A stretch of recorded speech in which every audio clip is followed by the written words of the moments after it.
Hi ವೀಕ್ಷಕರೇ, welcome back. ಮೊಟ್ಟ ಮೊದಲಿಗೆ ತಮ್ಮೆಲ್ಲರಿಗೂ ಹೊಸ ವರ್ಷದ ಹಾರ್ದಿಕ ಶುಭಾಶಯಗಳನ್ನ ಕೋರುತ್ತಾ ಈ 2025 ಹೊಸ ವರ್ಷ ಆರಂಭವಾಗ್ತಿದ್ದಂತೆ ಹೊಸ ರೂಲ್ಸ್, ಹೊಸ ಬದಲಾವಣೆ, ಹೊಸ ನಿಯಮ ಜಾರಿಗೆ ಸೇರಿದಂತೆ ಹೊಸ ಯೋಜನೆಗಳು ಕೂಡ ಜಾರಿಗೆ ಬಂದಿದ್ದು, ಇದೀಗ ಸದ್ಯಕ್ಕೆ BPL, APL ಮತ್ತು ಅಂತ್ಯೋದಯ ರೇಷನ್ ಕಾರ್ಡ್ ಅನ್ನ ಹೊಂದಿರತಕ್ಕಂತ ನಮ್ಮ ರಾಜ್ಯಾದ್ಯಂತ ಪ್ರತಿಯೊಬ್ಬರಿಗೂ ಒಟ್ಟು 3 ರಿಂದ 4 ರಿಂದ 5 ಹೊಸ ರೂಲ್ಸ್ ಜಾರಿಗೆಯಾಗಿದ್ದು ದೊಡ್ಡ ಬದಲಾವಣೆಗಳನ್ನ ಮಾಡಲಾಗಿದೆ.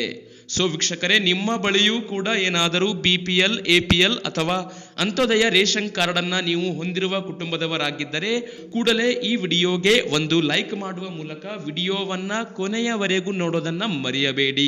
ಹೌದು ವೀಕ್ಷಕರೇ, ಇದೇ ಜನವರಿ 2025ರಿಂದ ಇಡೀ ನಮ್ಮ ರಾಜ್ಯಾದ್ಯಂತ ರೇಷನ್ ಕಾರ್ಡ್ ಹೊಂದಿರುವ ಪ್ರತಿಯೊಬ್ಬರಿಗೂ ಭಾರತ ಸರ್ಕಾರವು ಮತ್ತು ನಮ್ಮ ರಾಜ್ಯ ಆಹಾರ ಇಲಾಖೆಯು ಹೊಸ ನಿಯಮಗಳನ್ನ ಜಾರಿಗೆ ಮಾಡಿದೆ.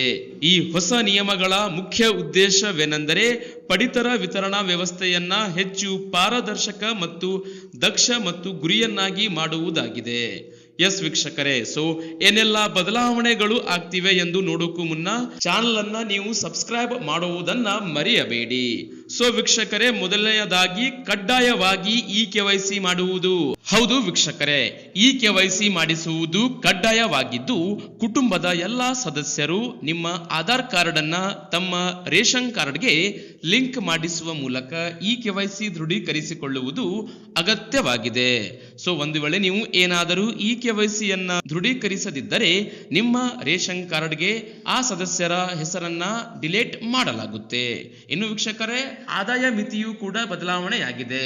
ಹೌದು, ಸೊ ರೇಷನ್ ಕಾರ್ಡ್ ಪಡೆಯುವುದಕ್ಕೆ ಹೊಸ BPL ಅಥವಾ APL ಅಥವಾ ಅಂತ್ಯೋದಯ ರೇಷನ್ ಕಾರ್ಡ್ ನೀವೇನಾದರೂ ಅರ್ಜಿ ಸಲ್ಲಿಸಲು ಮತ್ತು ಹೊಸದಾಗಿ ರೇಷನ್ ಕಾರ್ಡ್ ಅನ್ನ ನೀವು ಏನಾದರೂ ಪಡೆಯಬೇಕು ಅಂದರೆ ಆದಾಯದ ಮಿತಿಯನ್ನ ಇದೀಗ ಬದಲಾವಣೆ ಮಾಡಲಾಗಿದೆ.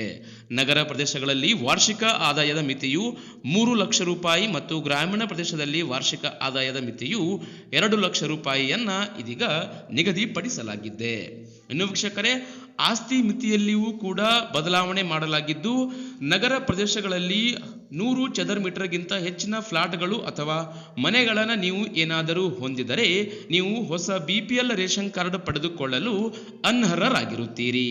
ಇನ್ನು ಗ್ರಾಮೀಣ ಭಾಗದಲ್ಲಿಯೂ ಕೂಡ 100 ಚದರ ಮೀಟರ್ಗಿಂತ ದೊಡ್ಡದಾಗಿ ನಿಮ್ದೇನಾದರೂ ಫ್ಲಾಟ್ ಇದ್ದರೆ ನೀವು ಕೂಡ ಹೊಸ ರೇಷನ್ ಕಾರ್ಡ್, ಹೊಸ BPL ರೇಷನ್ ಕಾರ್ಡ್ ಪಡೆಯಲು ಅನರ್ಹರಾಗಿರುತ್ತೀರಿ. ಇನ್ನು ವಾಹನ ಮಾಲೀಕತ್ವ. ಹೌದು, ನಗರ ಪ್ರದೇಶಗಳಲ್ಲಿ 4 ಚಕ್ರದ ವಾಹನಗಳನ್ನ ನೀವು ಏನಾದರೂ ಹೊಂದಿದರೆ ನೀವು ಕೂಡ ರೇಷನ್ ಕಾರ್ಡ್ ಪಡೆಯೋಕೆ ಅನರ್ಹತೆ ಹೊಂದಿದ್ದೀರಿ.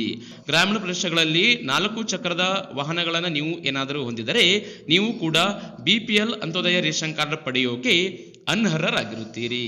ಇವೆಲ್ಲ ಹೊಸ ನಿಯಮಗಳನ್ನ ಈ ವರ್ಷದಿಂದಲೇ ಜಾರಿಗೆ ಮಾಡಲಾಗುತ್ತಿದೆ ವೀಕ್ಷಕರೇ. ಹೀಗಾಗಿ ಪ್ರತಿಯೊಬ್ಬರಿಗೂ ವಾಟ್ಸಪ್, ಫೇಸ್ಬುಕ್ ಅಲ್ಲಿ ಈ ನಿಯಮವನ್ನ ಶೇರ್ ಮಾಡುವುದರ ಮೂಲಕ ಮಾಹಿತಿ ತಿಳಿಸಿ.